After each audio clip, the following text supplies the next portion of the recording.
This webinar will be recorded. We'll be sending a link to the archive to all of today's participants within 48 hours. And with that, I'm going to turn this over to Enterprise's Susan Anderson to get us started. Susan? Great. Thank you, Donna. And again, welcome everyone for joining this webinar. And I'm pleased to have Joseph Kunkel from the Sustainable Native Communities Collaborative here to share this new online guide with all of us. Just a little bit about Enterprise Community Partners. Our mission is to create opportunity for low and moderate income people through affordable housing in diverse, thriving communities. We believe opportunity begins when people have a safe, healthy, and affordable place to call home. And a little bit about our rural and Native American program. We began in about 1997, and we have provided grants, loans, and equity to Native American communities for affordable housing and economic development. And through this have developed approximately 1,700 homes in 20 states. And along with our work in tribal communities, we've also provided training and technical assistance to tribes and tribal housing entities around financing of affordable housing.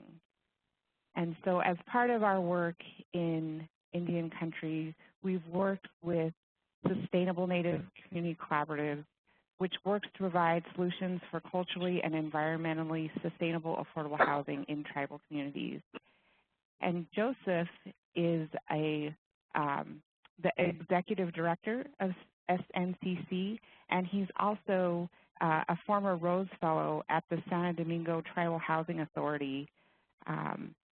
And through his work there, he provided an array of assistance to the Housing Authority through things like developing a master plan for the Pueblo, rehab of 14 homes in the Historic Village Core, Historic Village Assessment, and also submitted a successful low-income housing tax credit application, where he continues to work with the Housing Authority there in the development of not just that project, but continuing with all of the housing on the Pueblo.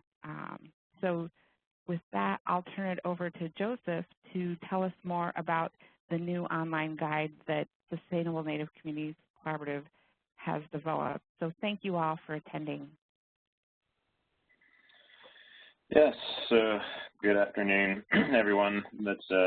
Thank you, Susan, for the introduction, and looking forward to kind of getting through some of this material.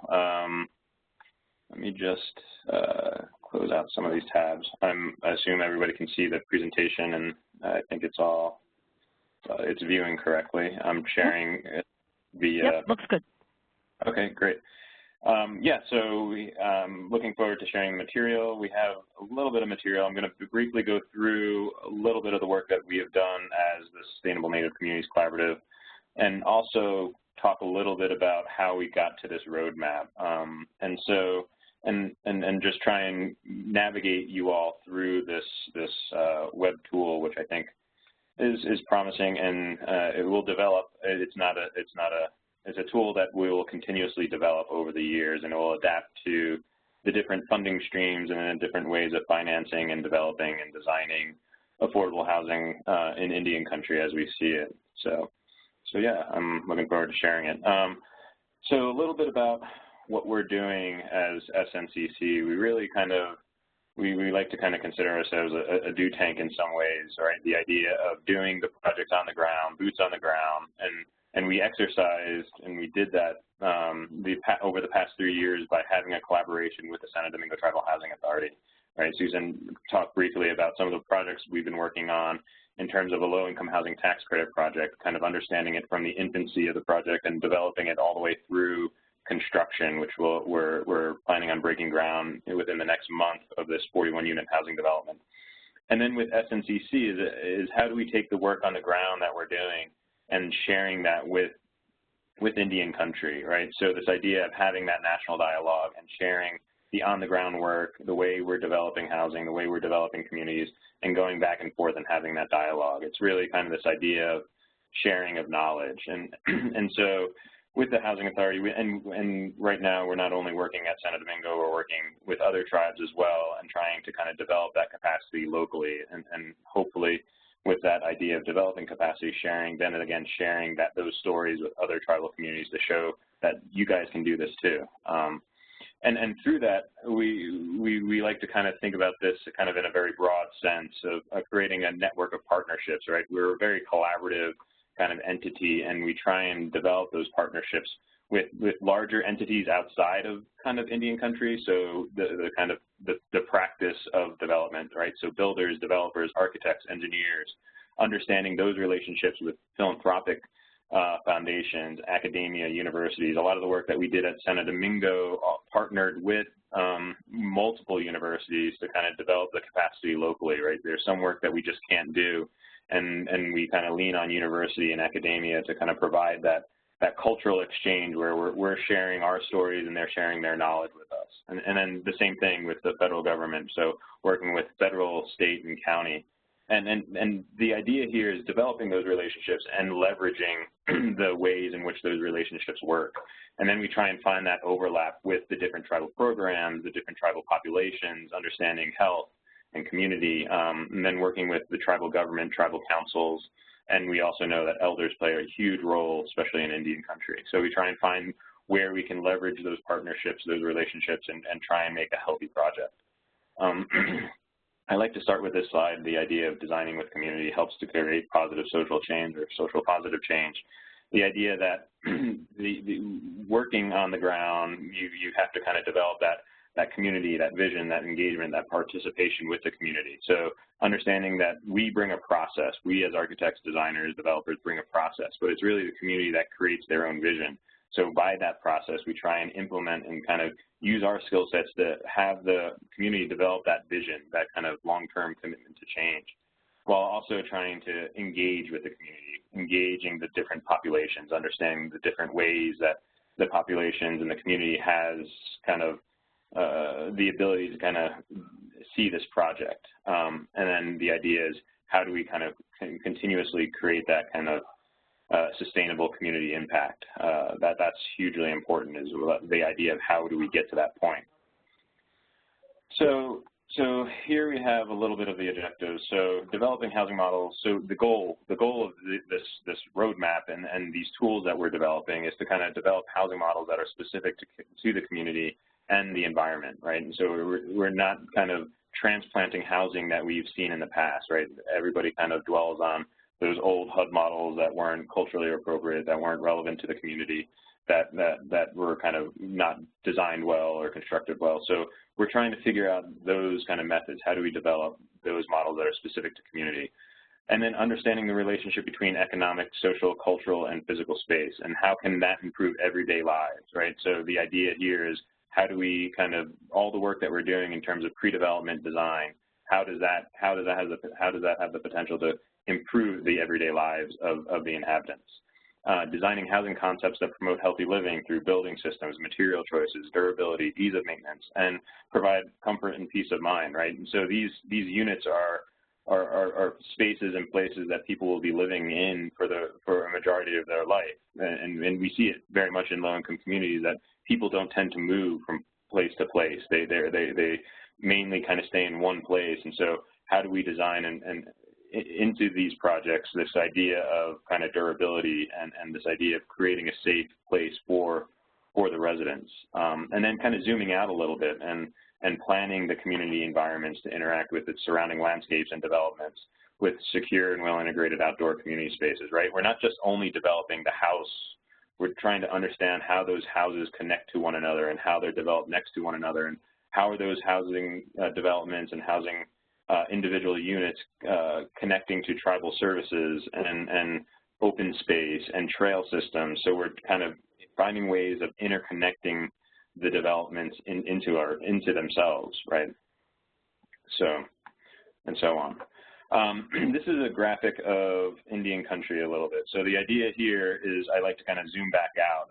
This idea of kind of looking at the multiple scales of the physical community, the physical unit, but then also zooming out at the national scale. And here you see everything in a grayscale is a tribal population. Everything outlined in a dark line is a tribal reservation. And so here you have this idea of 567, 568 federally recognized tribes, 5.2 million tribal members.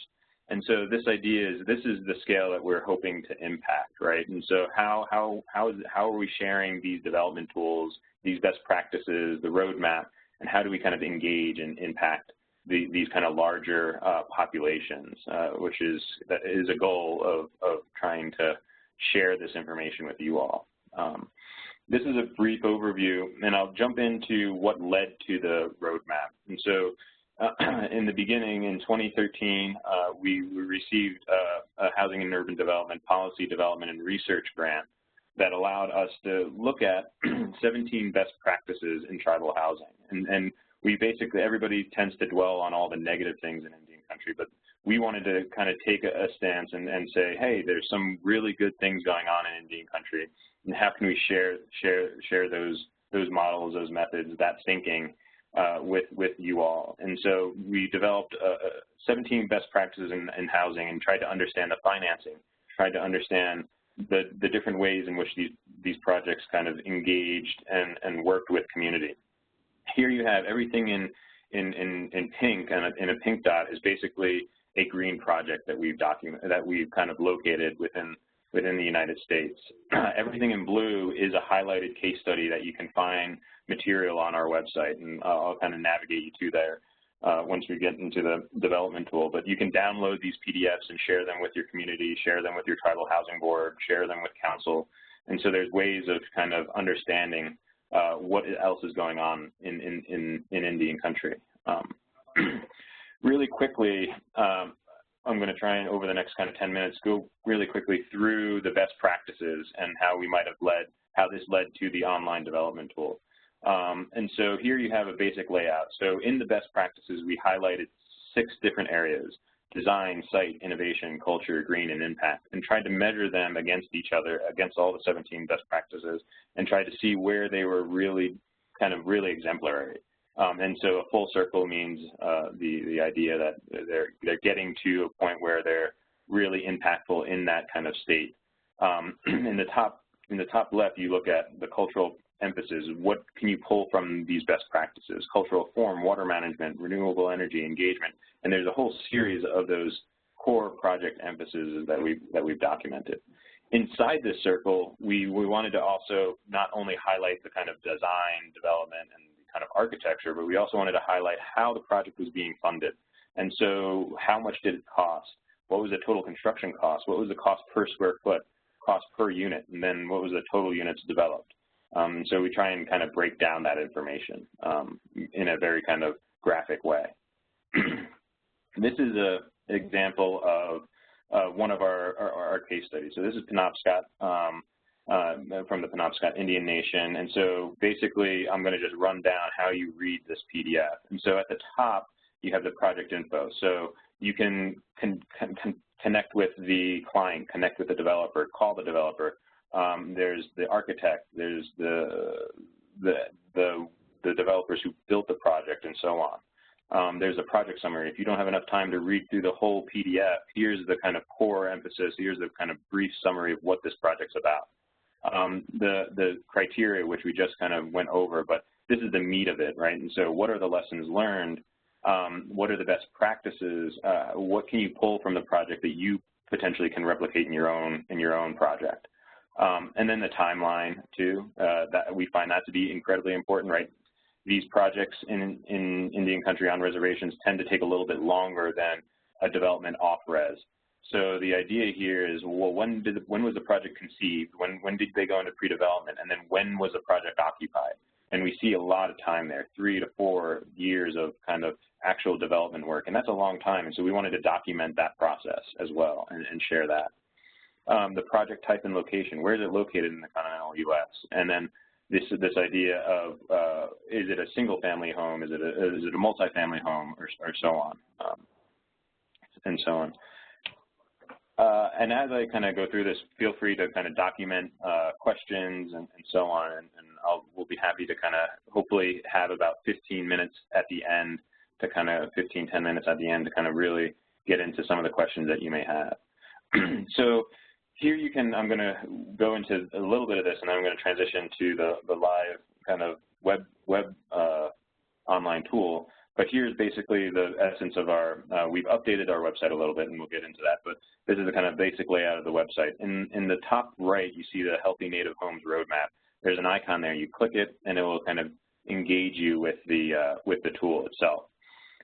Here you have under best practices, case studies, resources. There you can access some of the information that you can download directly from our website in PDF form. We also have 4 videos that also highlight for the best practices. We have different videos that kind of engage in a kind of storytelling way, which we find to be pretty impactful. And there you have the icon for the healthy roadmaps. So as we kind of transition to the roadmap itself, I like to kind of end with this slide a little bit, but this idea of how are we, and I talked a little bit about this, but how are we designing for this generation? How are we improving people's lives? And by educating and by sharing this kind of this development information, we hope to really kind of create that positive social change. I think mainly because what we kind of are doing here is we're developing for this generation, right? So this house is going to probably stay in multiple generations. So how are we designing a home that can be passed down from generation to generation to generation? And I think that's what we're trying to get at. So thank you for that kind of brief kind of introduction, and I'm going to kind of navigate to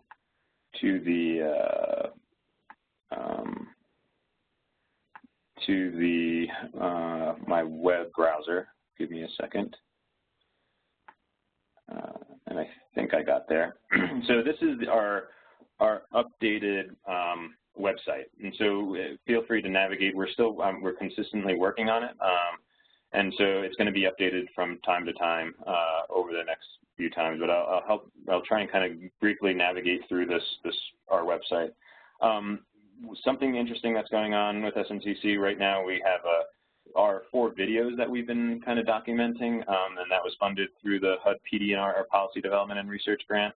We've kind of made into a PBS special on that's going to be aired on natural heroes.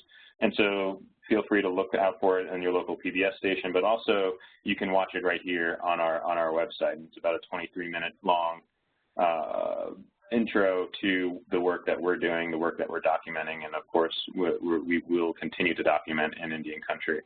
A little bit about us, you can read a little bit about what we're doing, our team, and so on. But I think what is really interesting are these case studies that I kind of briefly talked about. So if you click on the case studies tab, you basically go into the case studies, and there's videos and there's kind of highlights of what they're kind of focused on, and it just basically goes through a lot of what kind of talked about. So there's all 17 case studies are located here under the case studies tab, which is and you can download them. They're very accessible and so on, and share them with your community. So with that said, I'm going to jump into the roadmap, and which is here in the top right of our website, and you just click on it, and it navigates you to the web interface. And so basically, we kind of briefly describe what the roadmap is. It's a short online guide that asks questions and provides recommendations for your new housing project. And so this is not the end-all, be-all. You're not going to become an expert developer once you go through this tool. But the idea here is that we're trying to help guide you in the right direction. It's going to ask you questions and bring up information that you might find useful for the start of your kind of development. And so we break it down into 4 categories, right? So project management, community residence, design, construction, and budget and financing. And then we kind of briefly touch on what those are down here, the pre-development concept phase, pre-development phase, the development phase, construction phase, and then once you're constructing, you're not done with the project, you have to operate the project. And so what's the future life of this project?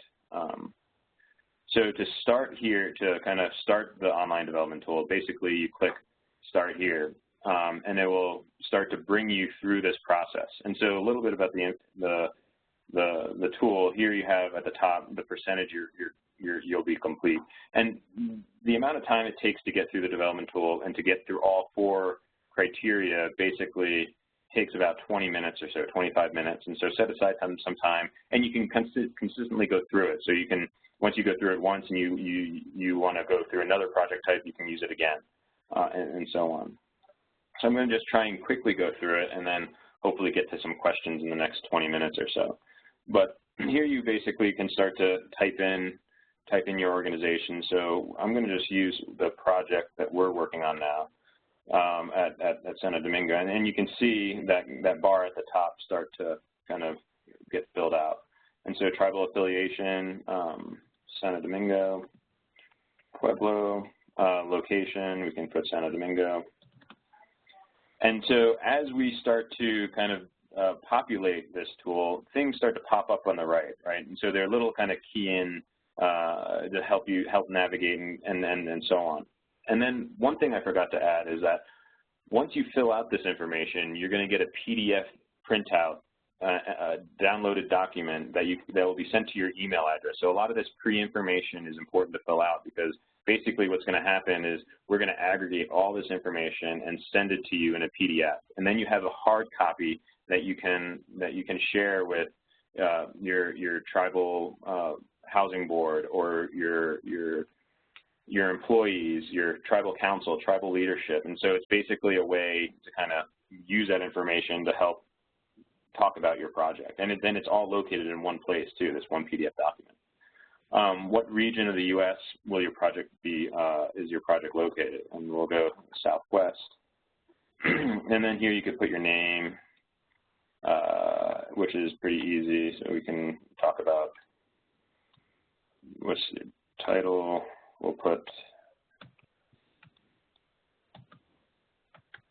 and as I go through it, and we're kind of telling you why all this information is kind of important to kind of fill out and so on. Domingo Housing Project.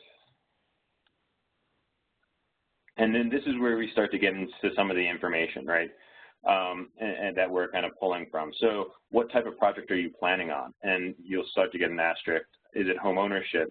Is it rental, mixed ownership rental, and you don't know? And depending on how you fill this out will be the kind of resources that get attached to your PDF. So we start to understand, well, if it's a home ownership project, well, maybe you want to look at a Title VI loan or a HUD 184 loan, or you want to look at other types of either USDA loan financing. So just want to, it will help kind of generate resources that will help you get to that point. If you're doing a rental, maybe you want to look into low-income housing tax credits. And so this is kind of important to fill out. So we'll just click rental because it's the project I'm working on. What type of housing will be constructed? Is it single-family, multifamily, combined, single-family, multifamily? And here you basically have a little bit on the right, it kind of defines what we're looking at. So single-family homes are freestanding residential buildings. And so the tool is really meant to be for people that are just engaging in development and that might need some help trying to find some of these kind of resources. So we're going to do maybe multifamily. Number of homes, we're going to hit 41. How many units will be, and this is important too because it will be a specific number that you'll be filling out. Who will your project serve? And you can click on just about 2. So we're going to hit families and maybe special needs populations. And so we define it here on the right with this kind of pop-up bubble. Upload an image that represents your project. This is where the project kind of, I'm not going to upload our image, but the idea, if you want to put a logo or a drawing, and this will get attached to your PDF. So you can actually put in an architectural rendering or a napkin sketch or a picture of the site that represents your project, because this will become a graphic on your exported PDF. And then a logo of your organization, your development organization, your CDC, your tribe, or so on. And that will make the tool, make the printout a little bit more specific to you. what are the top 3 goals for your project? And here you start to get into, what are you trying to achieve? Is it going to be in a culturally appropriate design?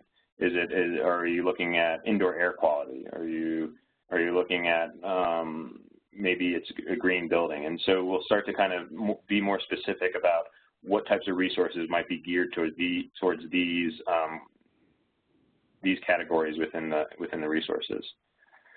In order to help my project succeed, what do you really want to learn? Like what if you were to kind of pull information, what would you want to pull from the project? Learn about green, maybe evaluate my tribe's housing needs. How would you do that?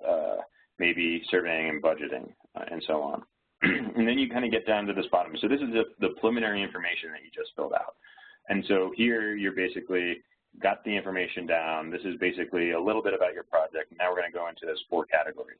You can save and continue later, and you'll just kind of log in later. You'll get an email or so on. And you can do this for a little while. And you can do this at any point at any one of the stages if you don't have the time to get there, and it will save the information from where you left off. You can hit continue, and we'll move on to the next area. And so now we're in the kind of 4 categories. So project management, community residents, design, construction, budget, and financing.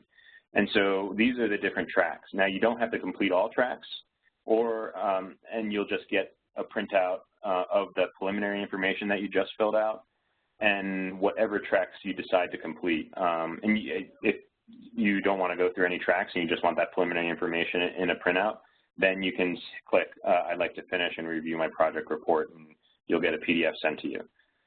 So basically, we can start with community and residents. So we're interested in community and residents first, so let's go ahead and click on that. And then it documents some of the information that we've already filled out. So far you've identified the populations you want to serve, so families and special needs populations. And so then we start to get into kind of key questions about what maybe you would be looking at as the developer of the project. Have you completed a market study or a needs assessment of your waiting list? And we can click on no, and then we get this kind of bubble on the side. Completing a market study and or needs assessment is an important component of the process. Your project summary will contain suggestions on how to move forward with this step. Maybe you have completed it. And as you can see, if you didn't complete it, you'll get asked additional questions that might help you achieve that, right? So for rental projects, do you have a plan to provide credit counseling, education, or potential tenants on how to improve their credit? And if you hit no, you might get a different printout. If you hit yes, we are providing those resources in-house, or maybe you're contracting with an outside agency to provide credit counseling. And so these are kind of important information for you to identify. Have you identified an outreach strategy to understand needs of your potential residents? And then here you basically, well, what does that mean? This could include cultural needs, size requirements, family, social, community, or spiritual values, right? And if you hit no, you'll get a resource that might say, all right, well, this is how you might strategize about that. If you hit yes, have you held a community meeting to discuss the project and obtain community input? Well, maybe no, maybe yes. And so as you kind of continue, you start to get more questions about that. Well, if you hit yes, who attended the meeting, right? And so this will be a way, I mean, in your Indian housing plan, in your Indian Community Development Block Grant application, these are all kind of requirements, right? Have you hosted a community meeting? How many people attended? And so here you start to document that information and get it all into one place. Potential residents. We had some elders at our meeting, and during that meeting we had council and cultural leaders, and so you just mark off and check that off during that process. Did community members at your meeting have preferred construction materials, right? And so a lot of working in the Southwest here, people are accustomed to Adobe, so maybe it is Adobe materials that community members want to build out of, or so on. What key cultural, social, or family needs and values have been identified? And so here you're basically kind of looking at ways in which to kind of maximize what you've been looking at. And so maybe it's about orientation and opening to the east, or maybe it's about how the building sits on the site. Maybe it's a passive solar orientation. Maybe it's important to have outdoor spaces. adjacent to the building. And so just kind of clicking on that and so on. What also is pretty interesting is to the right of some of these options, like specific materials, right? So we have information bubbles that will pop up if you just kind of hover around it. So entry orientation location, such as entering from the east, as we talked about, or solar, predominantly east-west, so that what is passive solar, predominantly east-west, so that southern light can get you get solar exposure, and then traditional forms, right? Hogan, TP, etc. And then here we have some idea what specific materials are desired. Maybe it's natural wood, right, or something along those lines, and that will get inputted into your output. And then other things that you learn. So here you can document some notes. So you heard a specific elder talk about X, or you had some youth that really talked about play spaces, and you want to document that somehow. Or 45 people attended on such and such date. And so this is where you can kind of put in some of that information. And then you can continue, and then you get that check off. You get that checked off, and then you can go to another tool or another kind of track and then go through there. So let's jump over to budget and financing. And so basically it's the same interface. Now we're just kind of focusing on, well, what does it mean to kind of think about the financials of the project and how do you put the financials together? So here you have, please check any financial documents that have been completed for your project. So have you completed a preliminary budget? And this will include soft costs. And so we try and define what a preliminary budget includes. A draft pro forma, financial projections, if a rental.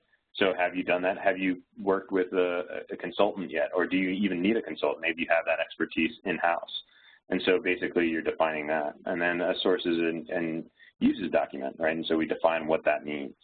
And so maybe we've done all three, right? And then what is the preliminary budget amount, right? We can throw in some dollars here, right? $9.5 million project potentially. Are you utilizing your Indian Housing Block Grant to help leverage other funds and resources?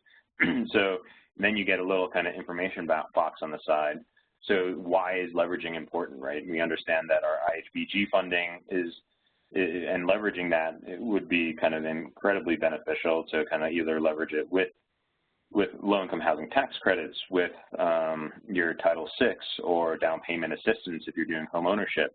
So how are you leveraging that IHBG funding to kind of build more housing, right? If we were to only rely on our IHBG as a standalone source of financing, we'd only be able to build 2-3 homes a year. But if we're thinking about taking that money and leveraging it with low interest loans, with the Mortgage Finance Authority, or going after low-income housing tax credits or a large Title VI loan, we can actually balloon that funding into a lot more. So yeah, of course we're gonna leverage as much as we can. So please check all the funding sources you're considering. And so here we start to get out at the multiple financing that's out there here.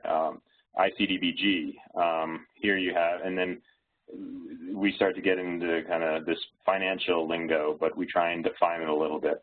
What is a HUD Title VI or a HUD 184? And here you start to kind of get a little bit of a definition of what's going on in these multiple federal, state, and local resources, right? Home funds, AHP, working with your local bank to kind of apply for an AHP grant or a loan or so on through the Federal Home Loan Bank within your region.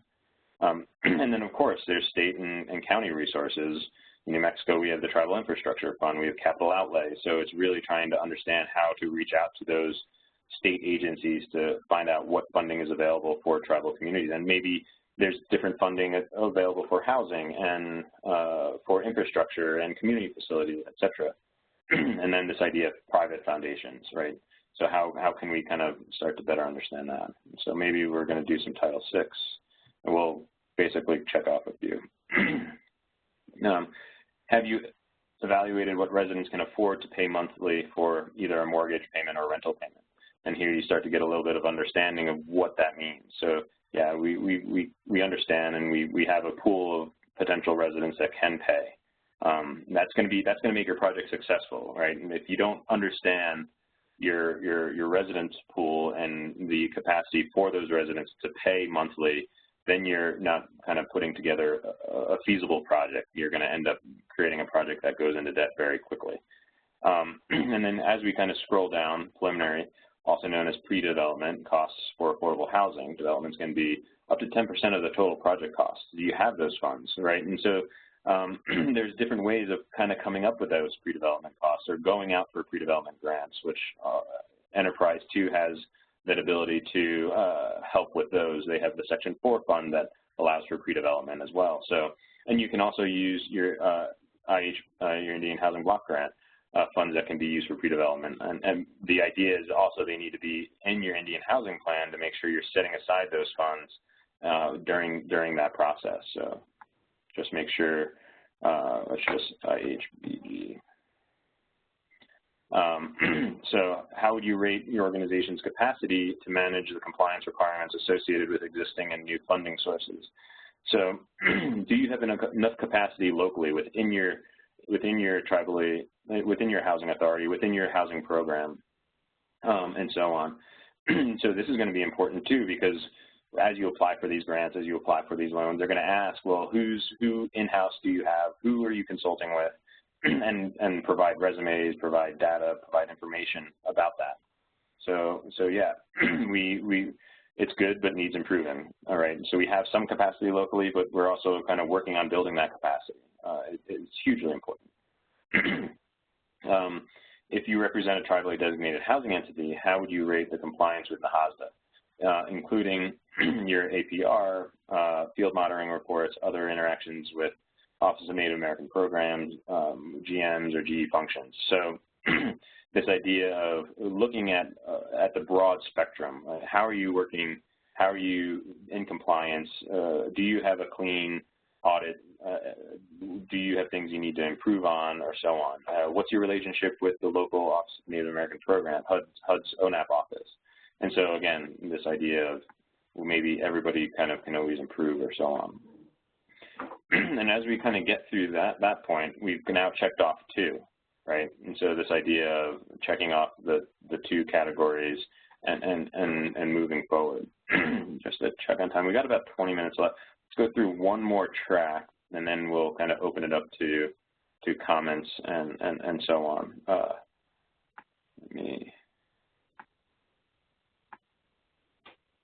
We'll go to design and construction.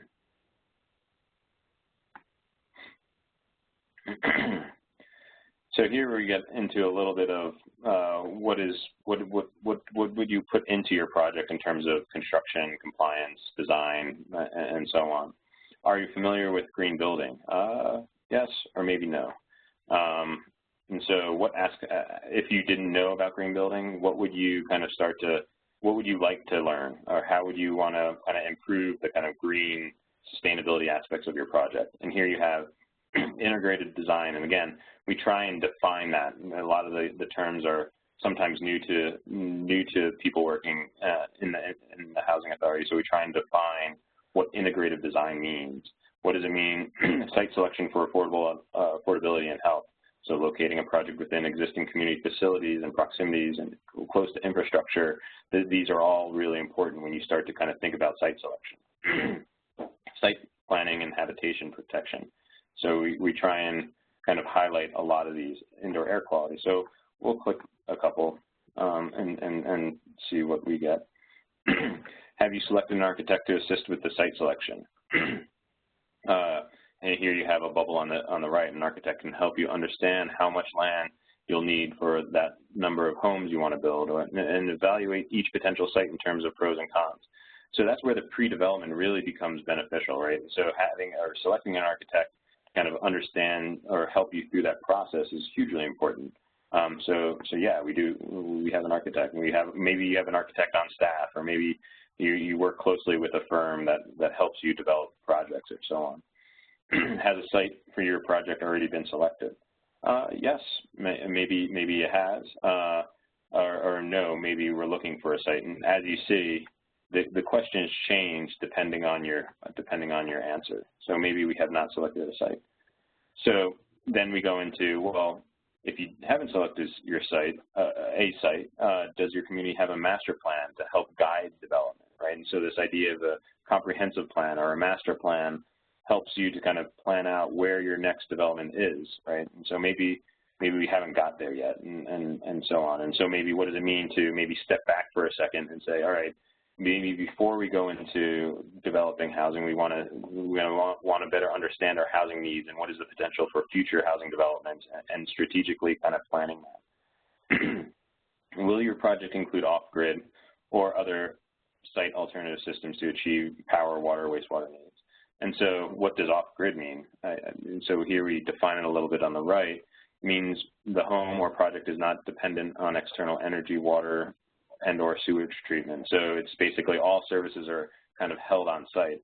And so here you have basically, yes, it will include some off-grid. And here we start to kind of say, okay, well, we want to do off-grid. Maybe we're working on the Navajo reservation where it's access to resources and infrastructure is really hard. And so basically we're looking at alternative wastewater. We're going to do some solar PV. We're going to harvest some water, and then we're going to drill the wells to kind of access water. Has your tribe or organization developed building standards or adopted building codes? That's hugely important. Maybe we have. And so here you start to get a breakdown of what those codes are, or maybe we haven't. And so maybe the idea is like, well, what does it mean to kind of provide or develop a working set of building codes or so on? Have you held a green building workshop? Yes, we have. And then, so this is important because it's really important in terms of the pre-development to kind of establish a vision and goals for a green building project, and establish kind of a priority team that is going to be integrated into that project for the full time of the project. And so, if we were to, what are the top priorities, the green priorities for the workshop? This idea of integrated design, water conservation, maybe healthy indoor air quality. And then what are your top site design priorities, right? And so this is the idea here is, as you break down, well, you want the project to look like it belongs in the community and resemble the culture and resemble the place, respects traditional relationships with surrounding natural habitats. Maybe residents can walk to nearby schools and other amenities using trails and sidewalks, connecting to tribal programs and so on. So that's where not only housing comes into play, but that kind of, again, that larger community master plan or comprehensive plan is hugely important. So, and then have you completed a preliminary site design? Maybe we have not. We haven't got there yet, but we're thinking about it. And then we've completed that tab. And so basically we've kind of got down to three areas, and so on. So we'll kind of, maybe we'd like to finish. And here we have view the customized report now. So it kind of basically gets through there, complete. And we'll get in, and then this will be sent to your email. It will kind of generate the PDF in this kind of, so basically now we have a report that's been sent to our email, and I will pull that up in my PDF. And I guess I will share. Let me download it.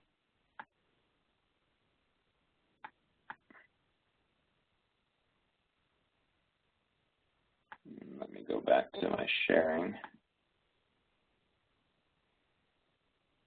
Share application. So I think I'm sharing the PDF. And so basically, you get this breakdown of information of your project. When you completed this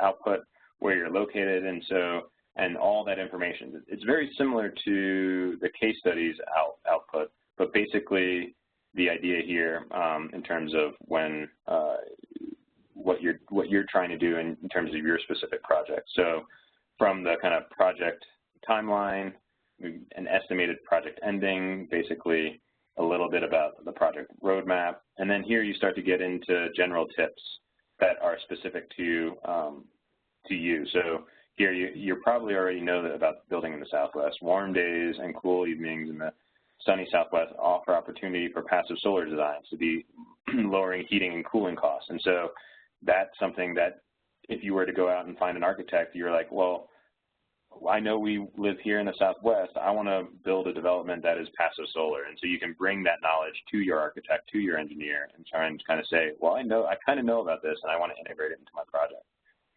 And here we didn't get to some of these tabs, so they're not fully filled out. But the idea here, project management overview, and so we start to get some information that will help us through that process. And then we try and relate the work that you're doing to other case studies, so you can download case studies and look at the work that's going on as well. And then here you have just some resources that will be spelled out to or kind of sent to you. So this idea of concept phase or building codes versus building standards, or what is a low-income housing tax credit. And so it starts to kind of spell out some of this information for you, and so on. But yeah, I think as we kind of develop the tool and develop the information, this will also build on what is kind of shared with you all. But yeah, we're just about at that time. I want to, before we kind of keep going, I'd like to also start to open it up to questions if there are questions. So, but thank you, and hopefully you find this a useful tool for your own community. Thanks, Joseph. Just a reminder, if you have questions, feel free to type them into the Q&A box on the lower right-hand side of your screen. We don't have any yet, but I'm sure we'll get some in just a minute. And also go ahead. No. Yeah, I look forward to the questions, yeah.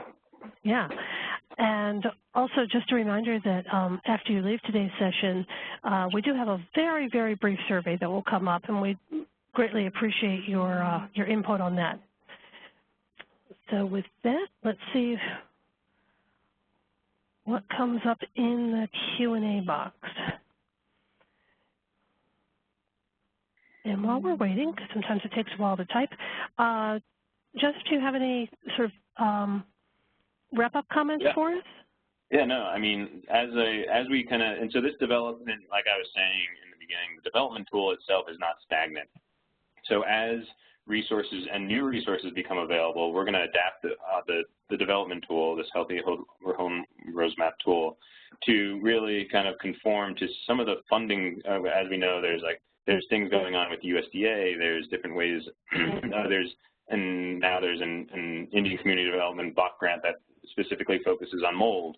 And so as these new funding resources kind of come into play, we try and adapt and provide that material and integrate it into the tool so that you have access and knowledge. A lot of the times, I think what happens is a lot of the community members aren't necessarily, or a lot of the tribes aren't necessarily aware of all the kind of funding options and the way to leverage different financial kind of opportunities. And so what we're trying to do is just try and make the content accessible, and that's where it really becomes important, because a lot of the times when we go out to the different communities, they're like, wow, you can actually do that, or I didn't know what a Title VI loan was, or I didn't know you could take up to 5 years, or I didn't know you could take a Title VI loan and transfer it into a HUD 184 loan to get the community members, give them a personal loan, or vice versa. It's or the idea of it just sharing of the knowledge becomes really important, and that's what the basis of what we're trying to do, is share the knowledge. Okay. We have a thank you, but I don't see any questions in the Q&A panel. I have a hunch that folks are either overwhelmed with all the information, or you may have already answered the questions. Would you like to wrap us up? No. Well, I do see a question. Yeah. It just popped in, yeah. Environmental reviews.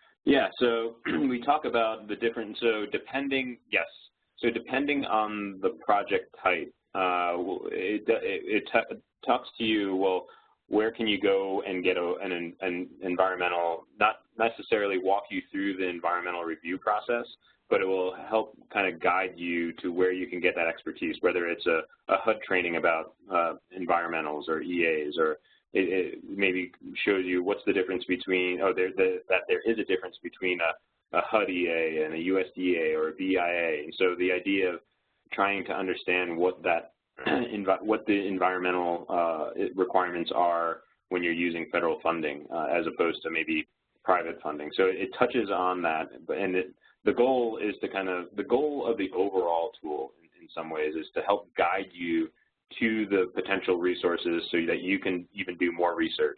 It's not inevitably going to tell you exactly how to kind of cover that process, but it will help you kind of point you in the right direction, basically. So, yeah. Okay. And I think that was it. Mm-hmm. Great. Well, yeah, well, thank you all for participating and listening to me speak over the last kind of 50 minutes or so. And if you have any questions, please feel free to email us. You can email the collaborative at info@sustainablenativecommunities.org. You can email me, joseph@sustainablenativecommunities.org. If you have suggestions, if you have, well, this works, but it would work better if you did X. We're always happy to kind of listen to comments and integrate thinking. It's a very kind of transparent and collaborative process that we're trying to put out there. So yeah, I appreciate it. And thank you to Enterprise for allowing us to have the webinar. Fantastic. Thanks again, Joseph, for all of your great information. And just a reminder that since this has been recorded, in case you missed any part of it or simply want to revisit, we'll have it available, not only the recording, but also a copy of the slides. And a link to that will also be sent out to everyone who attended and also everyone who registered today.